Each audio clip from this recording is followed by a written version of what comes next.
Well, good morning. Good morning. God bless the great state of South Carolina.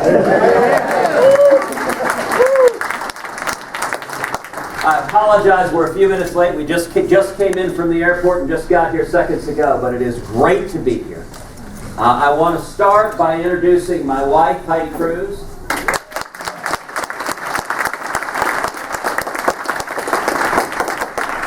So Heidi is beautiful, she's brilliant, she's an amazing businesswoman. She has terrible eyesight.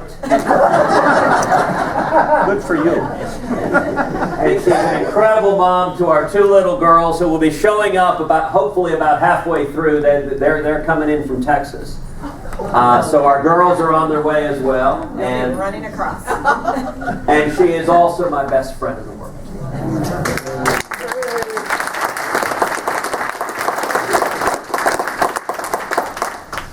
Our girls, Caroline and Catherine, are 6 and 4. And they are the precious joys of our life. You know, I think back to about 3 years ago. We were on a family vacation with the girls. Caroline was about 3, Catherine was a baby. And we were going along, we were at the beach with another couple who has 2 little girls as well. They're good friends of ours. And Caroline, we were headed off to dinner. Caroline wanted to go in the car with friends. And there was no space. And she threw a fit. She fell to the floor, began kicking and screaming and yelling. I'm sure none of you have ever had a child. Clearly. Well, Heidi is tough. And she sat young Miss Caroline down and had quite a conversation with that young lady. And she straightened up. We went to dinner. We went back to the hotel that night. And that night, Caroline was on her knees saying her goodnight prayers. And she looked up and she said, "Dear Jesus, tonight we had a situation. And I'm not sorry. But it's not going to happen again."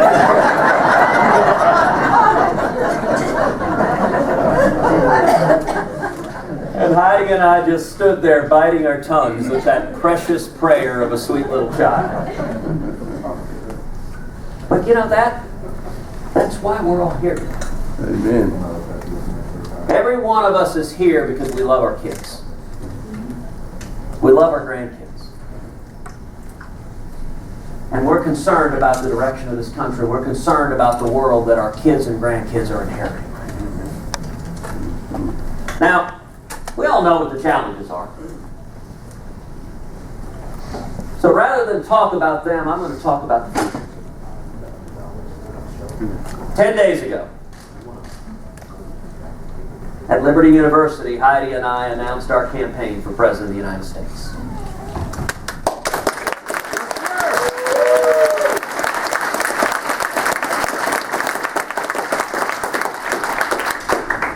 In the entire 30 minutes, I said the words President Obama once. We know what's wrong there. It's time to move on. It's time to move on. It's time to bring the country forward to the next step.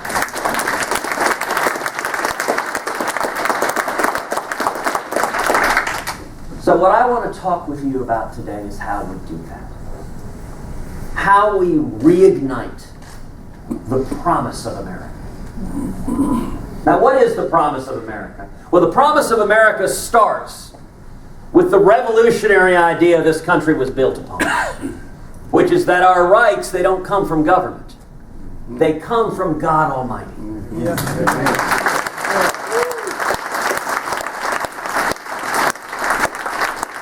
And the Constitution, it serves, as Jefferson put it, as chains to bind the mischief of government.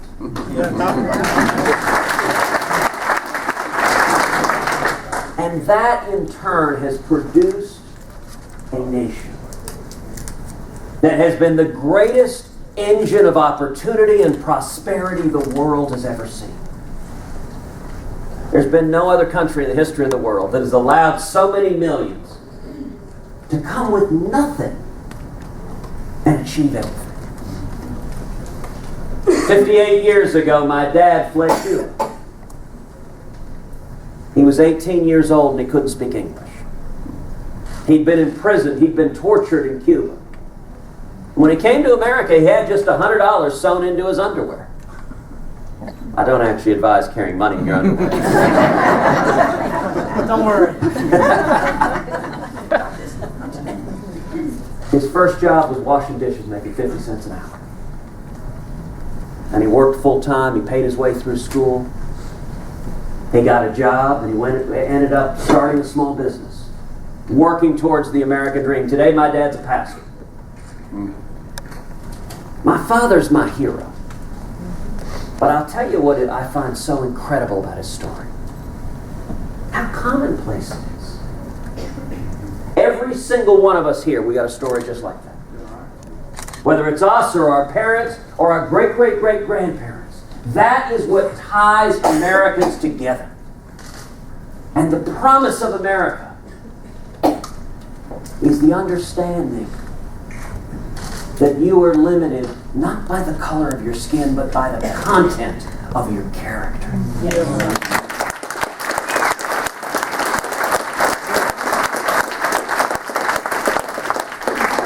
Today, for the first time in history, a majority of Americans believe our kids will have a worse life than we do. 65%. That has never been true in the history of America until this moment right now. Maybe the most un-American idea you can imagine. So how do we get back to it? How do we reignite the promise of America? 3 simple principles. Number 1, we bring back jobs and growth and opportunity.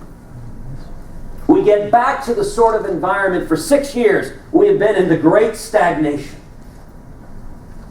Men and women in this room understand cause and effect.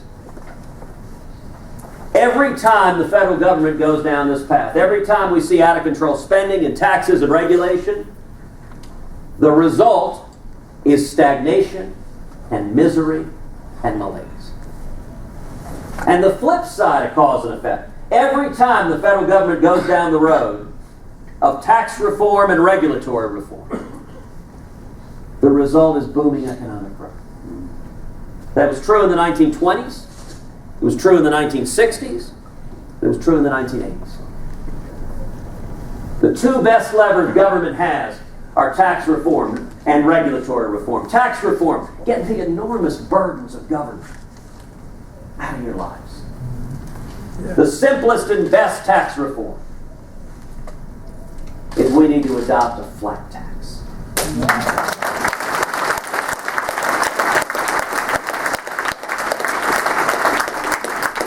That's fair, that lets every American fill out his or her taxes on a postcard.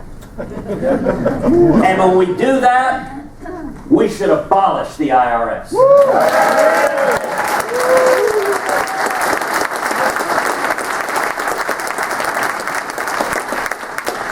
There are over 90,000 employees at the IRS. We need to padlock that building. Take all 90,000 and put them on our southern border.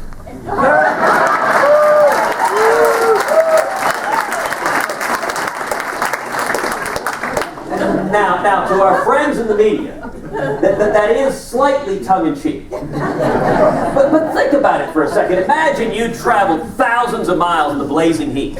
You're swimming the Rio Grande. And the first thing you see is 90,000 IRS agents. You turn around and go home.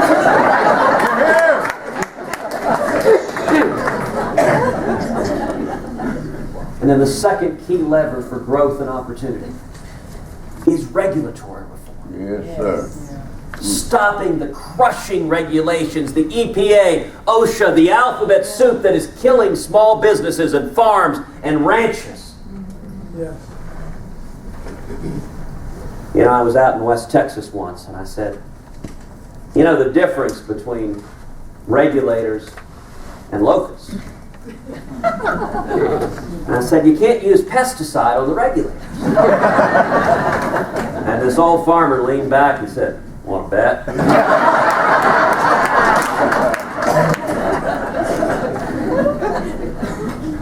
the simple and most important regulatory reform we can adopt is we should repeal every word of Obamacare.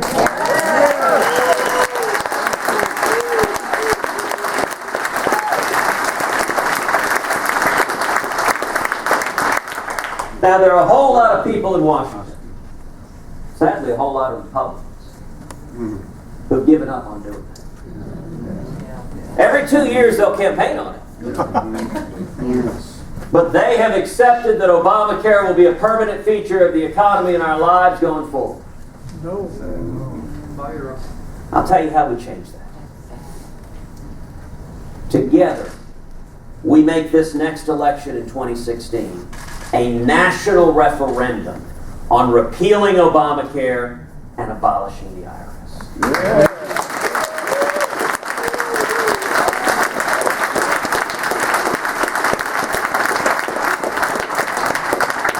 Number 2, we defend our constitutional rights. Yeah. All of them. Yeah.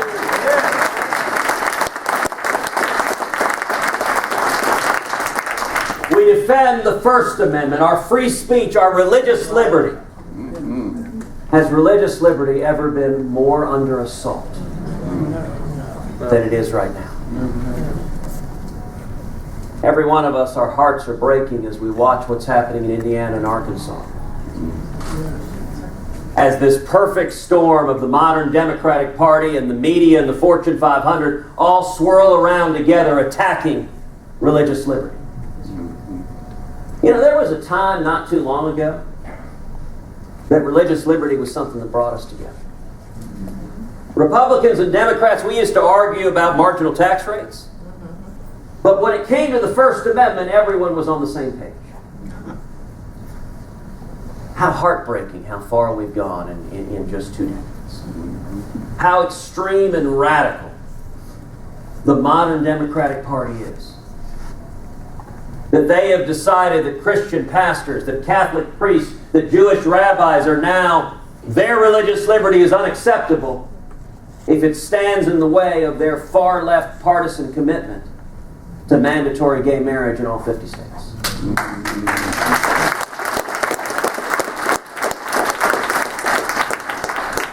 This nation was founded by brave men and women fleeing religious oppression and coming here seeking a land where every single one of us could worship God with all of our heart, mind, and soul according to the dictates of our own conscience. And we've got to get back to those principles that built this great nation. We need to defend the Second Amendment.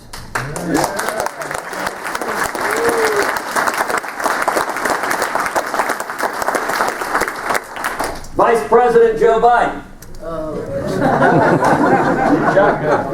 You know the nice thing? You don't need a punchline. I promise you it works. The next time you're at a party, just walk up to somebody, put your hands in your pockets, and just say, Vice President Joe Biden. They will crack up laughing 100% of the time. Well, Biden said, if anyone attacks your house, just go outside with a double-barreled shotgun and fire both barrels in the air. Now that is very, very good advice. If it so happens you're being attacked by a flock of geese.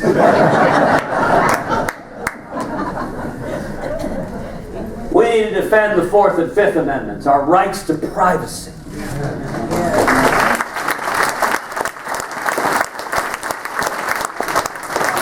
How many of y'all have your cell phones here today? Let me ask you, please leave your cell phones on. I want to make sure President Obama hears every word we say. We need to defend the 10th Amendment.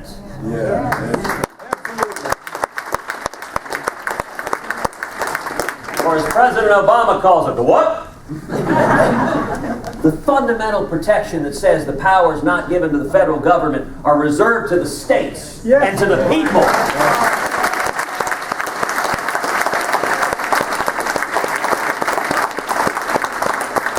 Means there are core functions given to the federal government that it needs to perform well. Like defending this nation, like standing with the men and women of our military, like securing the borders.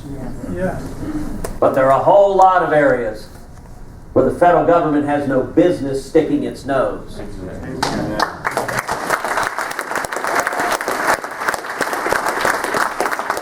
Like education.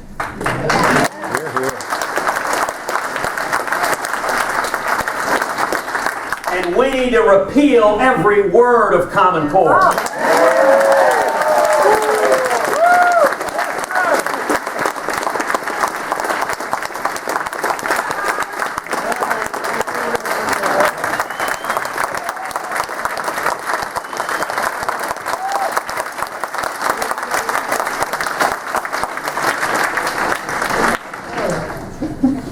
The third critical principle we've got to get back to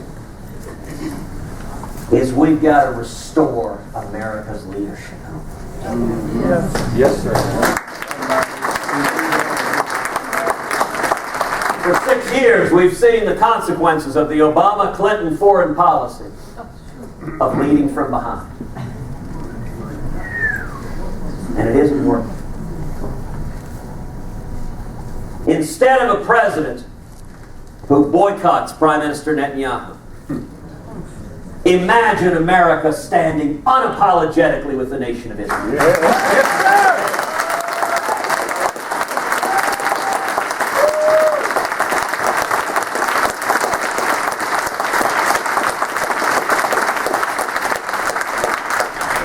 Imagine a commander-in-chief who stands up and says, "We will defeat radical Islamic terror."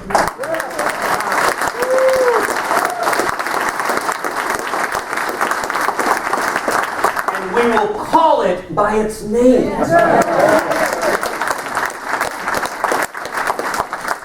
And under no circumstances will the nation of Iran be allowed to acquire nuclear weapons.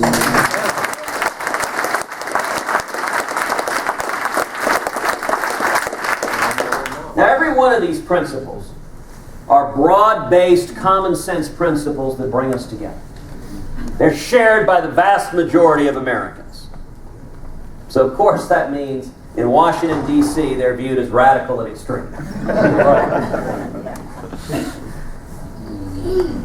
And I can see some of you thinking, Ted, you're right, we've got to get back to those principles. But can we?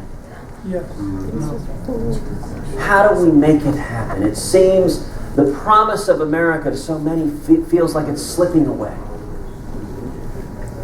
Let me tell you how we do it. It's not going to come from Washington. Amen. Right. The only way we reignite the promise of America is for millions of courageous conservatives across South Carolina and across the country to rise up and demand that we change course. Absolutely. Yes. I have to tell you, I am powerfully, profoundly optimistic. And the reason I'm optimistic is because of the men and women in this room. I'm optimistic because we ran out of chairs.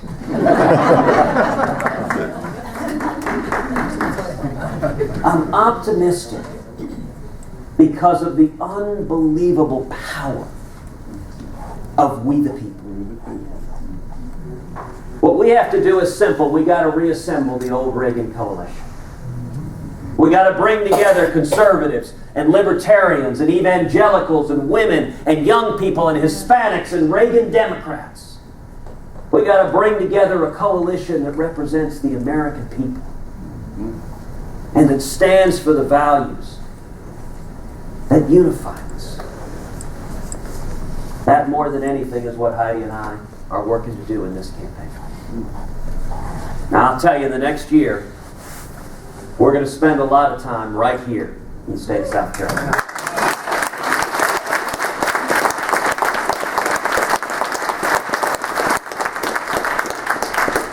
South Carolina historically has played a critical role in our national elections in the Republican Party of ensuring that we nominate a real conservative.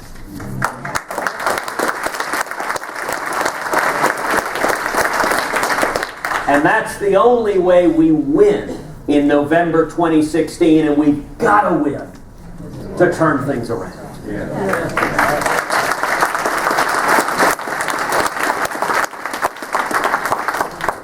So I am honored, I am humbled to be here with each of you today. To be standing with you, fighting to turn this country around. Fighting to get back to the free market principles, to the constitutional liberties that made this country great. Together, we can reignite the promise of America. Together, we can restore that shining city on a hill that is the United States of America. Thank you.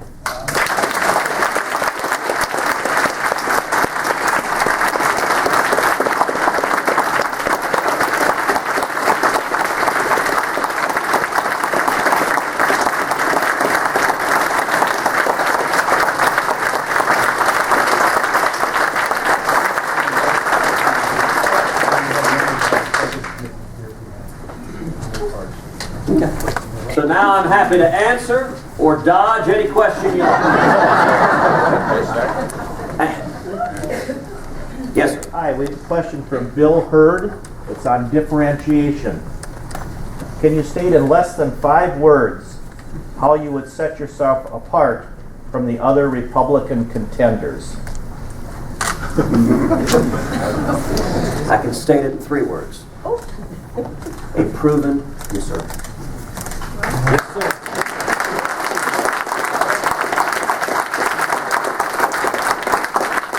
And let me expand on that a little bit. I didn't say I'd stick with 3 words.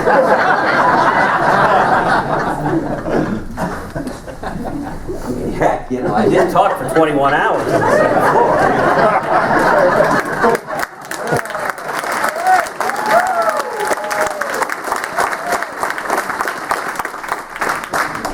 But let me tell you the process whereby Heidi and I decided to enter this race. We spent about the last 6 or 9 months thinking about it, praying about it, and really taking a measure of what support we thought we had. And I'll tell you one of the issues that really led us to go forward. If you think of the dozen biggest fights the last couple of years, whether it's stopping Obamacare, whether it's dealing with the debt and debt ceiling that are bankrupting our kids and grandkids, whether it's fighting to stop the president's unconstitutional executive amnesty, whether it's defending the First Amendment, our free speech, our religious liberty, our Second Amendment, our privacy, whether it's standing up to stop Common Core, whether it's standing up for life and marriage, whether it's standing up for the nation of Israel, whether it's standing up to stop Iran from acquiring a nuclear weapon. You know, as I look at the field, I think there are a lot of good people who are looking at this race, a lot of people who are friends, who I like and respect. But if you look at those dozen issues and you ask, all right, on how many of those issues have they stood up and led? It starts to become a shorter and shorter list. For a lot of them, you can find 1, maybe 2. But we're not going to win unless we're willing to engage. Margaret Thatcher said, first you win the argument, then you win the vote. We saw in 2008 and 2012 Republican nominees who did not take the case to the other side. Yes. And that, at the end of the day, was one of the biggest reasons we decided to enter, is that I thought of this field that I've got the strongest record of standing and fighting and leading on the great issues of the day, defending conservative principles, and I think that is the only path to winning in November 2016.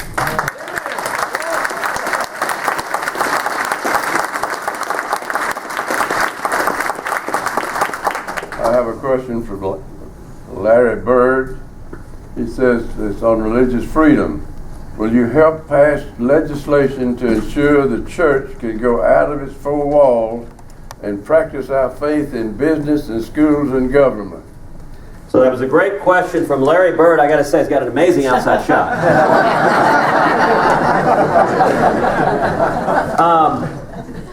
Absolutely yes. And when it comes, let me actually expand on this issue a little bit and connect it to the first question. You know, about a month ago, Heidi and I were up in Iowa. And we were having lunch with some folks, and a man looked at me and said, "Ted, why should I trust you?" And I said, "You know what? That's the most important question you could ask." And the honest answer is you shouldn't. Don't trust any politician. But the point that I made, I said, let me tell you, when I was running for Senate in Texas, I traveled across the state, and I'd point out to folks, you know, every candidate has an issues page on their website. And they all say the same darn thing. On every issue, A, B, C, D, and E, they say word for word. You take 5 candidates, print them out in the Republican primary, they all say the exact same thing. You all see this in South Carolina. Sure. Every candidate in 2016 is going to come and tell you, I'm the most conservative guy that ever lived. Not a one of them will stand up and say, I'm an establishment moderate who won't stand for anything. They won't say that. So how do you tell the difference? And the point I made when I was campaigning in Texas, I said, if you go to our webpage, tedcruz.org, tedcruz.org. One of the first things people notice is we don't have an issues page. Instead, we've got a page that's labeled a proven record. And what it says is for too long, politicians have said one thing and done another. Every one of us should ask any politician, any candidate who shows up in front of you, you say you believe these things. Show me. When have you stood up and fought for it? When have you bled for it? And what have you accomplished? As the scripture says, you shall know them by their fruit. And what it then said is, for the past decade, Ted has been fighting for conservative principles over and over again. And winning on a national level, colon. And what followed was 3 pages of bullet points. So I'll give 2 examples, one general one and then one on religious liberty, the question, because I'm getting back to that. You know, the example I'd use on the campaign trail all the time was the Second Amendment. Now, every Republican candidate, there is a right answer. I support the Second Amendment. Look, in Texas and South Carolina, unless you are clinically insane, that's the right answer to that.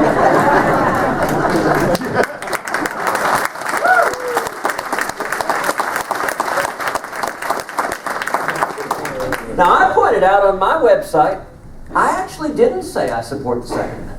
Didn't say a word about what was hidden in the deep recesses of my heart. What I did say is that when I was the Solicitor General of Texas, the chief lawyer for the state of Texas, in front of the U.S. Supreme Court, we led a coalition of 31 states defending the Second Amendment before the U.S. Supreme Court, and we won a landmark decision upholding that fundamental right.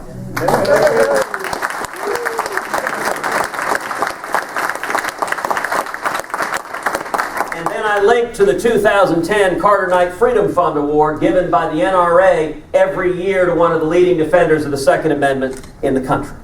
Great. So let's go to religious liberty. Religious liberty has been a passion of mine for 2 decades. And over again, I've been blessed to have the opportunity to stand up and fight to defend religious liberty. When I was Solicitor General of Texas, we defended the 10 Commandments monument on the state capitol grounds. We went all the way to the U.S. Supreme Court, and we won 5-4.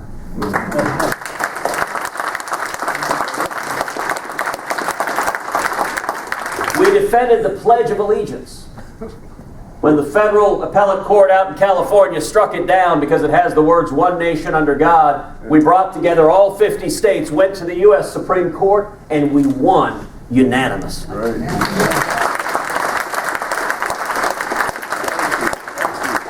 And when I was in private practice, I represented over 3 million veterans, represented the American Legion and the VFW defending the Mojave Desert Veterans Memorial.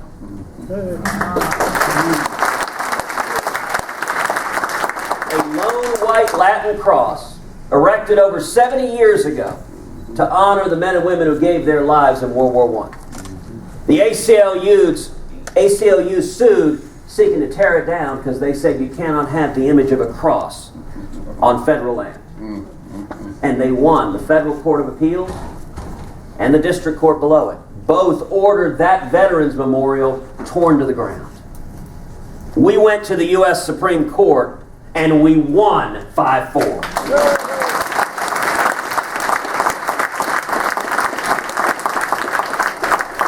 And with what's happening with Indiana, you know, we're seeing a lot of Republican politicians who are scared of their own shadow. Yes, sir. Amen. And they're running and hiding. I'll tell you, I will not shy away from anyone standing up to defend the religious liberty of every American under the First Amendment.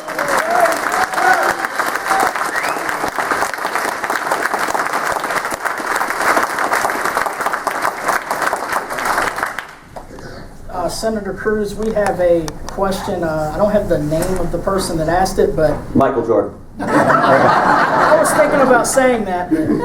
What do you think about the Iran deal? What do I think about the Iran deal? I think it is a terrible deal. It is not surprising, but I think it's a profound threat to the national security of America and to our allies. Under the terms of this deal, immediately sanctions are relaxed and billions of dollars flow into Iran. They get to keep their centrifuges. They get to keep their enriched uranium. They get to keep advancing their nuclear program. And within 10 years, the deal expires altogether. So 10 years from now, under the terms of this deal, America is okie dokie fine with Iran having a nuclear weapon. Now, I got to say, I think that is an historic mistake reminiscent of Munich in 1938.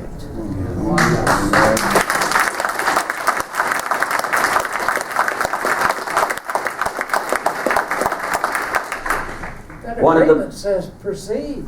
It says proceed, and it will only accelerate their acquiring a nuclear weapon. And what we're doing, we're repeating the mistakes that we made in the 1990s with the Clinton administration with North Korea. Exactly. In the 1990s, Clinton administration led the world in relaxing sanctions. Billions of dollars flowed into North Korea. And they took the money and built nuclear weapons. Now, the Obama administration literally, I'm not making this up, recruited the very same person that led the failed North Korea talks. Her name is Wendy Sherman. She's our lead negotiator with Iran. They found the one person who'd screwed this up before. We said, we need you to do it again.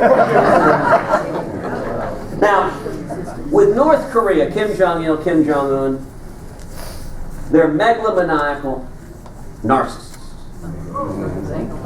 Yeah. Which means some level of rational deterrence is possible. Because both father and son knew if they ever used a nuclear weapon, that day their regime would be over. The danger with Iran is that it is run by theocratic zealots that embrace death and suicide. The father of the Iranian nuclear program had written in his last will and testament that he wanted written on his tombstone the words, "Here lies a man who sought to annihilate Israel." Last week, in the middle of the negotiations, one of the senior Iranian generals said that the destruction of Israel is non-negotiable. And apparently our administration said, okay, no, that works for us. I mean, this is... And for anyone that says, well, this is just a challenge for Israel in the Middle East. Iran is a nation, it's not by accident that they call Israel the little Satan and America the great Satan. Last year, Supreme Leader Khamenei was speaking to the masses in Tehran. He said, America is the greatest human rights violator on the face of the planet. The crowd began chanting, "Death to America." That's actually a holiday there. Every year they celebrate Death to America Day. You know, we have Christmas, 4th of July, Thanksgiving. It's the anniversary of when Iran seized Americans hostage. They celebrate it, assemble in masses and chant, "Death to America." If history teaches any lesson, it is that if somebody tells you they want to kill you, believe them.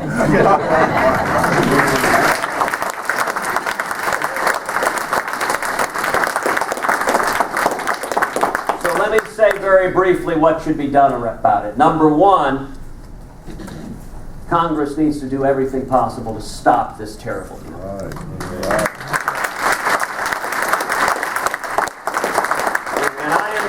Urging every one of my colleagues, every senator, Republican and Democrat, that we need to put the national security interest of this nation above partisan loyalty to the White House.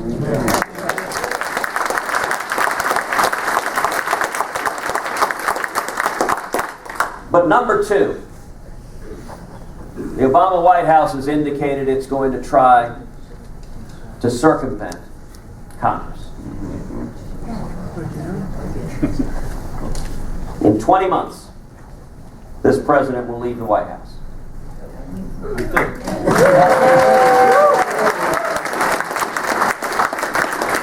There are only two ways to make laws under our Constitution: for the president to negotiate a treaty that is ratified by 2/3 of the Senate, or for both houses to pass a law that's signed into law by the president. If this bad deal is not approved by Congress, and it ain't going to be approved by Congress, then this deal will expire on January 20th, 2017, when a new president arrives in the White House.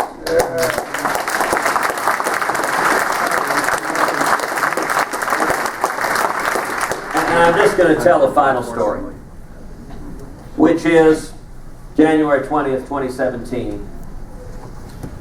An elderly man walks up to the White House, young Marine standing there guarding it, says, "Excuse me, sir, is Barack Obama here?" The Marine says, "I'm sorry, sir, he doesn't live here anymore." Old man leaves. Next day he comes back. Says, "Excuse me, sir, is Barack Obama here?" Says, "I'm sorry, sir, he doesn't live here anymore." Third day, same old man comes back to the same Marine, says, "Excuse me, sir, is Barack Obama here?" And the Marine kind of sighs. He says, "Sir, I've told you 3 times now. He doesn't live here anymore." Little old man chuckles and goes, "I know that. I just love hearing you say it."